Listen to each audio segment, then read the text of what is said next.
कोई व्यक्ति अगर पारस ऐसा हॉस्पिटल में चला जाएगा तो एक गरीब का आदमी वो घर भी बेच देगा, जमीन भी बेच देगा, इसके बाद भी पारस का भुगतान नहीं कर सकता।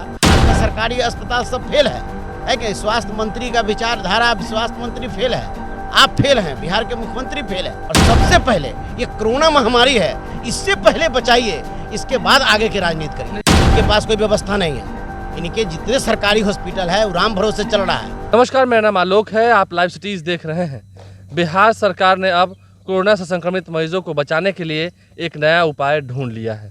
आपको पता है, जितने बिहार के निजी अस्पताल हैं, अब उन सभी जगहों पर सीटें आरक्षित की जा रही हैं धीरे धीरे करके, ताकि जो कोरोना से संक्रमित मरीज़ हैं उनका इलाज हो सके। लेकिन इस पर भी आरजेडी जो है वो अपने तेवर तल्ख कर रही है, क्योंकि आपको पता होगा सभी मरीजों को जो हॉस्पिटल का चार्ज है वो खुद से देना पड़ेगा, शुल्क लगेगा उन्हें। इस वक्त आरजेडी नेता शिवचंद्र राम जी हमारे साथ हैं।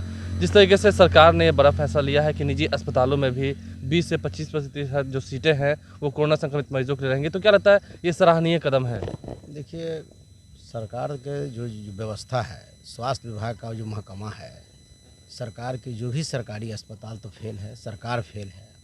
सरकार ने यह निर्णय बहुत देरी से ली है कि हम प्राइवेट हॉस्पिटल को हम लेंगे, उसमें हम जो है कि 20 से 25% सीट आरक्षित करने का काम करेंगे, हमारा कहना है। लेकिन हम बिहार सरकार से पूछना चाहते हैं कि कोरोना आदमी देख करके नहीं हो रहा है, कोरोना अमीरी और गरीबी नहीं देखती है, कोरोना किसी को हो सकता है। तो आप ये बताइए कि उसका पैसा कौन पेमेंट करेगा, कौन देगा पैसा, कहाँ से वो गरीब आदमी लाएगा?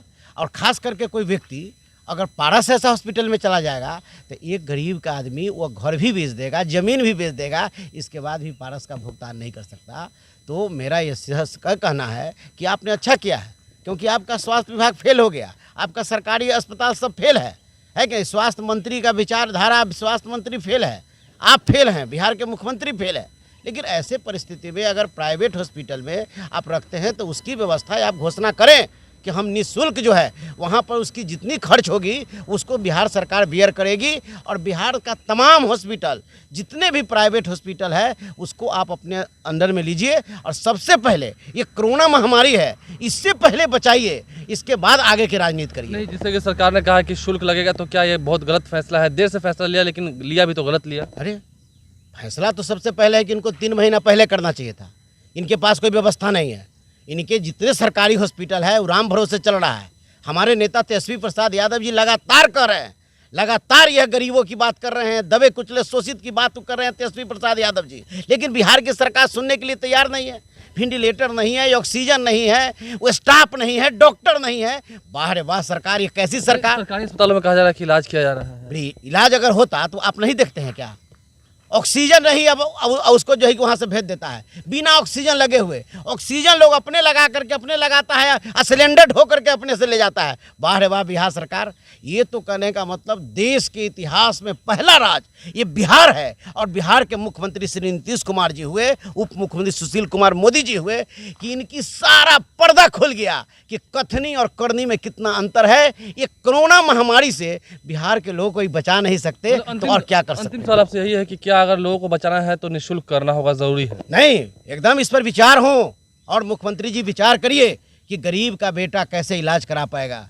गरीब दबे कुचले का बेटा अगर कोरोना से पीड़ित होगा तो प्राइवेट हॉस्पिटल में कहाँ से लाख रुपया, 2 लाख रुपया, एक दिन का मामला थोड़े है, 14 दिन उसको रहना पड़ेगा। 14 दिन, अगर उससे भी ज़्यादा अगर परेशानी उसकी बढ़ी तो 14 दिन नहीं 1 महीना उसको रहना पड़ेगा। ऐसे परिस्थिति में गरीब कहाँ से पैसा लाएगा, इसको कौन मदद करेगा? तो ऐसे परिस्थिति में बिहार सरकार देर से फैसला ली है, लेकिन इनको निःशुल्क वहाँ जो भी खर्च हो वो बिहार सरकार दे।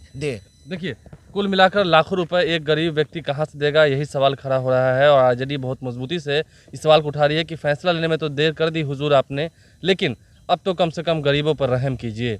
आप लाइव स्ट्रीम देखते रहें, हमारे चैनल को सब्सक्राइब कर लें, साथ साथ फेसबुक पेज भी लाइक करें। इसके अलावा ट्विटर हैंडल पर लाइव स्ट्रीम को फॉलो करें। धन्यवाद।